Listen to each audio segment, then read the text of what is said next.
Un fils retrouvé. Le trottoir devant la concession automobile de luxe, au cœur du centre-ville, vibrait d'une énergie fébrile. Une Lamborghini jaune citron, tout juste dévoilée, scintillait sous le soleil de midi, attirant une foule hétéroclite. Journalistes en quête d'un scoop, influenceurs armés de leurs smartphones et badauds captivés par l'événement. L'air bourdonnait de conversation, de rires et du cliquetis des appareils photo. Julien Hay, 26 ans, émergea du showroom, son costume bordeaux taillé sur mesure reflétant son assurance. Ses cheveux blonds impeccablement coiffés et ses yeux bleus acier renforçaient son aura de magnate en devenir. Orphelin passé par le système des familles d'accueil, il avait défié les statistiques en fondant une start-up technologique qui révolutionnait la cybersécurité. À peine 5 ans après son lancement, sa société valait des dizaines de millions. Et Julien, désormais millionnaire, incarnait l'ascension fulgurante d'un rêve américain. Il s'arrêta pour saluer un reporter, son sourire poli masquant une fatigue subtile. Les dernières semaines avaient été intenses. Négociations, lancement de produits, et cette inauguration de la concession, un partenariat symbolique avec un constructeur automobile de prestige. Alors qu'il posait près de la Lamborghini, un cri rauque déchira l'air. « Mon fils !» La foule se figea. Une femme âgée, frêle et pieds nus, se frayait un chemin à travers l'attroupement. Ses vêtements, un mélange de haillons délavés et d'un châle troué, pendaient sur son corps maigre. Ses cheveux gris, striés de mèches blanches, étaient noués en une torsade désordonnée. Son visage, marqué par des rides profondes, portait les traces d'une vie de privation, mais ses yeux noirs brillaient d'une détermination farouche.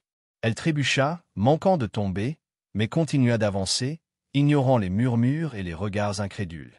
Avant que quiconque puisse intervenir, elle atteignit Julien et l'enlaça avec une force surprenante, pressant sa joue contre son torse. Julien se raidit, ses bras suspendus en l'air, désemparé. Les flashs des smartphones explosèrent, capturant l'instant improbable. La femme, secouée de sanglots, murmurait d'une voix brisée. « Tu es mon garçon, Emmanuel. Je reconnais tes yeux, je les reconnaîtrai n'importe où. » Julien, le souffle coupé, balbutia. « Madame, je crois que vous vous trompez. » Mais elle s'accrochait à lui, ses doigts noueux agrippant sa veste. « Ils t'ont arraché à moi. Tu n'étais qu'un bébé, mon petit. Je n'ai jamais cessé de te chercher. Tu ressembles à ton père. Ils m'ont dit que tu étais perdu, mais je savais que tu étais vivant. » Les agents de sécurité, en costume noir, s'approchèrent, prêts à intervenir. La foule murmurait, oscillant entre moquerie et curiosité. « Elle est folle. Un millionnaire blanc, son fils. Impossible. » Mais Julien, le visage pâle, leva une main pour arrêter les gardes. Quelque chose dans la voix de la femme, dans son désespoir brut, le troublait profondément.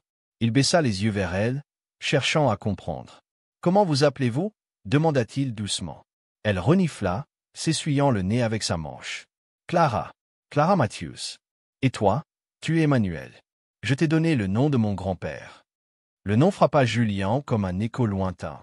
Il avait toujours su qu'il était adopté. À 6 ans, ses parents adoptifs, un couple aisé mais distant de la banlieue de Chicago, lui avaient expliqué qu'il avait été placé en foyer à l'âge de 2 ans. Les dossiers étaient scellés, ses origines effacées. Parents inaptes ou décédés, disait le rapport. Pas de photo, pas de nom, juste un vide qu'il avait appris à ignorer. Mais cette femme, Clara, semblait combler ce vide avec une certitude déconcertante. Les organisateurs de l'événement, nerveux, tentèrent de disperser la foule. Julien, encore sous le choc, guida Clara à l'écart, près d'un banc sous un arbre rachitique.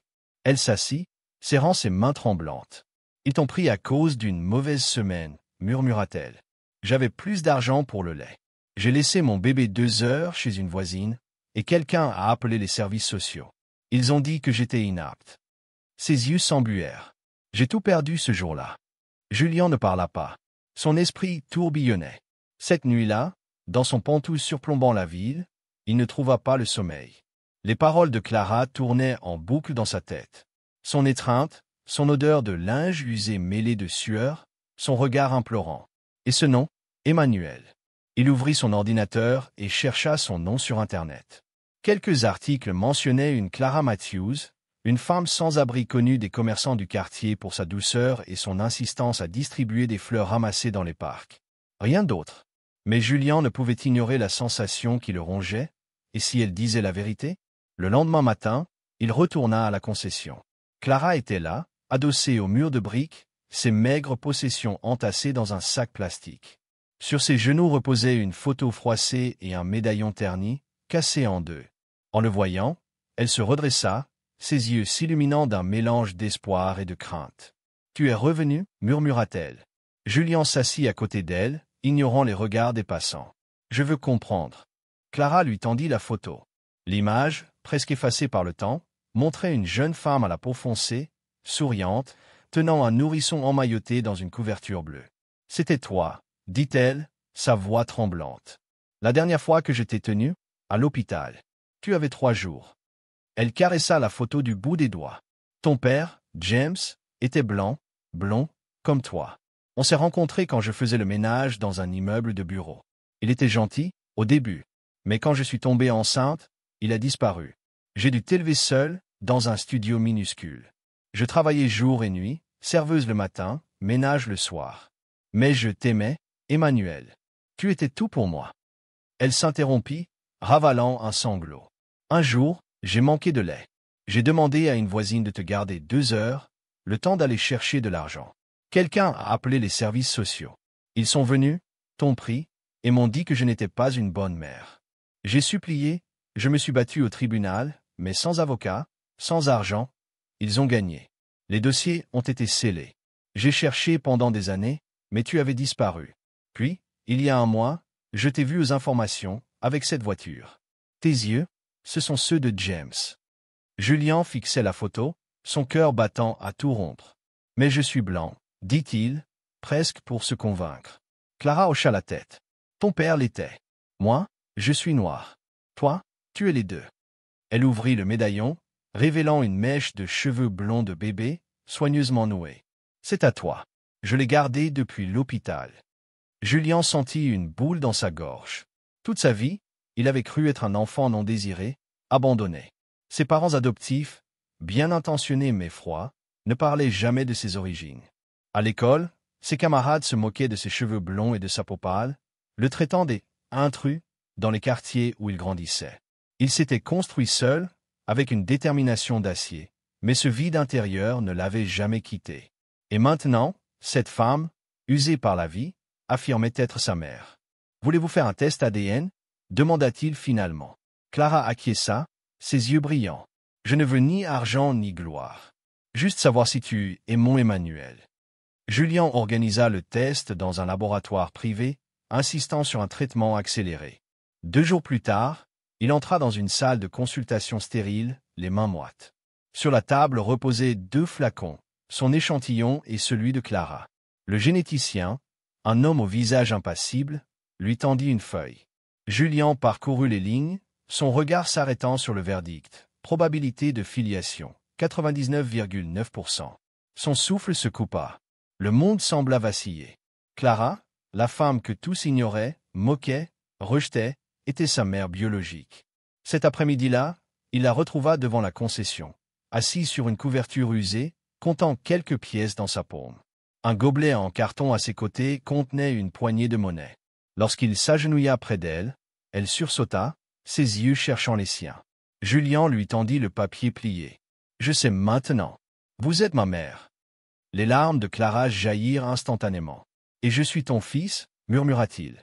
Elle porta ses mains à sa bouche, le papier tremblant entre ses doigts. Sans un mot, elle tendit les bras, et Julien l'enlaça, sentant pour la première fois une chaleur qu'il n'avait jamais connue. La nouvelle explosa en quelques heures. Les photos de Julien et Clara, main dans la main, inondèrent les réseaux sociaux. Les tabloïds s'en emparèrent, certains criant au scandale, d'autres au coup de pub. Le millionnaire et la mendiante, une fable moderne, titra un site à sensation. Mais Julien contre-attaqua en publiant les résultats ADN sur son compte X, accompagné d'une légende cinglante. « Voici ma mère, Clara Matthews. Elle ne m'a pas abandonné. Le système l'a brisée. » Julien ne s'arrêta pas là. Il installa Clara dans son Penthouse, un appartement de verre et d'acier avec vue sur la skyline. Ce n'était pas un geste de charité, mais une volonté de lui rendre sa dignité. Il lui procura des soins médicaux pour traiter son hypertension et ses douleurs chroniques, des vêtements neufs et un espace sûr où elle pouvait enfin se reposer. Clara, d'abord intimidée par cet univers luxueux, retrouva peu à peu son sourire. Elle cuisinait parfois pour Julian, des plats simples comme du riz aux haricots, et lui racontait des histoires de son enfance à elle, dans une petite ville du Mississippi. Lors d'une interview télévisée, face à un présentateur sceptique, Julian livra un témoignage brut. Ce qui me met en rage, c'est qu'on ne l'a pas cru. La pauvreté l'a rendue invisible. Le système m'a arraché à elle, puis l'a laissé se noyer dans la culpabilité.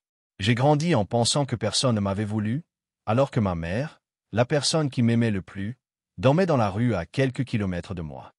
Clara, elle, ne demanda rien d'autre que du temps avec son fils. Mais Julian voyait plus grand. Il fonda la Fondation Clara, un centre communautaire dédié aux mères séparées de leurs enfants par les services sociaux et aux enfants adoptés en quête de leurs origines.